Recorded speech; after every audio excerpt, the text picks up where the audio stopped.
What's up, everybody? It's Jay Nabe here, and today I wanted to talk about how to be a successful musician. This is episode 2 of Music Talk. So to get into it, I'm mostly in the rapping scene, so this is going to be from a perspective of a rapper. I don't really do pop music or sing, I don't do beats. This is going to be mostly about being a rapper. So if you're not a rapper, I would suggest you click away from this video right now. But if you are a rapper, welcome.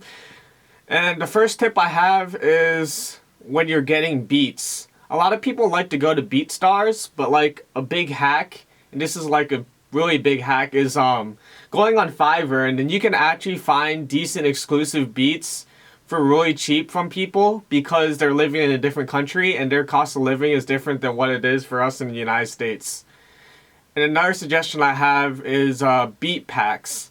So I'm a huge fan of Fliptune's music. He has beat packs where it comes with hooks. So that's really dope to have already hooks on there. It makes the writing process a lot easier. And Anno Domini, that's a big one. They have an inner circle where they come out with beats every first of the month. So I'm signed up with them to get 30 beats, I believe it is. Yeah, 30 beats. I'm downloading mine right now. So that's what I was checking. And then there's Wishmaster. Wishmaster comes out with packs too. So those are the 3 I know about. If you know about any more, let me know in the comments because I'm always looking for more beat packs at a decent price. So usually how they work is you get a certain amount of streams you're allowed to have.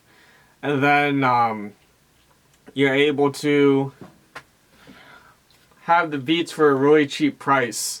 So this deal is $30 for the inner circle. The cheapest deal is $30 for 30 beats. And then you pretty much have to give them a 50-50 split. And it's most of the times it's on the songwriting, but it could be on the publishing too. I'm a huge advocate for the Rust model. And if you're not aware of what the Rust model is, it's pretty much releasing a song a week. That helps you get your hours in and helps you practice. And you have to have a studio at home. So I can show you what my studio looks like. I have my drum machine right here, my laptop, my black box, reverb, a Neve 1073 clone, and a compressor. And I'm waiting for my audio interface to show up right now. And I have a pair of Yamaha speakers and the Prime acoustic panels. And I think a really big asset for rappers is you have to be able to mix and master your own songs. That's a big thing you're gonna have to be able to do. Because if you're paying $65 an hour to go to a studio to record, mix, and master, you're not going to be able to come out with a song a week unless you're crazy rich already, which is probably pretty unlikely. So for me, I would rather invest in the gear and then be able to mix and master your own songs. Even though it takes a while. For me, I interned at a local studio and that was how I was able to learn how to mix and master. But there should be a lot of videos at your local library and things like that for you to be able to learn how to do it correctly. But it's not too difficult, at least in my opinion, it's not too difficult to get to sound decent. Just to be able to get your vocals to be within the beat and then you can hear your vocals and stuff like that. But another big tip is that you should be collabing with other artists that are bigger than you.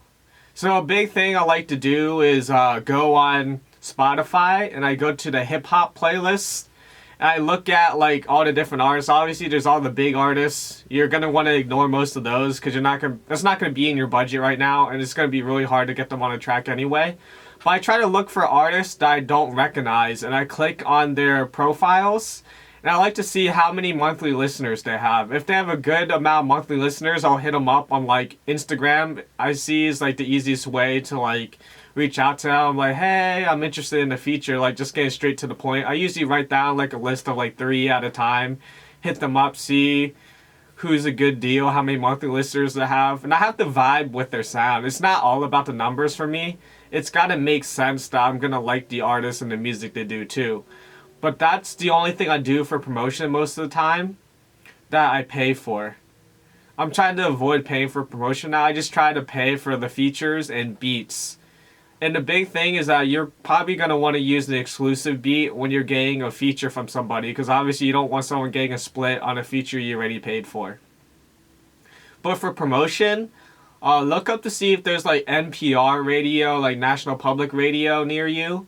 They're always looking for music submissions, or like community radio. There's a community radio near me since I live in Kansas City. I actually volunteer there, so I was able to get my song on there one time. And yeah, I would pitch your music to local radio stations. And another big thing is try to collaborate with musicians in your local area. So I collaborated with a local musician, and that opened up opportunities for me to be discovered within my general area. So I would suggest trying to find a local artist and collaborating with them. That would help your career a lot. But you just gotta be consistent with the music and just keep doing it every day. Like, even if you can only do it for an hour, 2 hours every day, that's all I do for it, because I run a lot of other businesses besides music. And it just helps a lot to just keep practicing.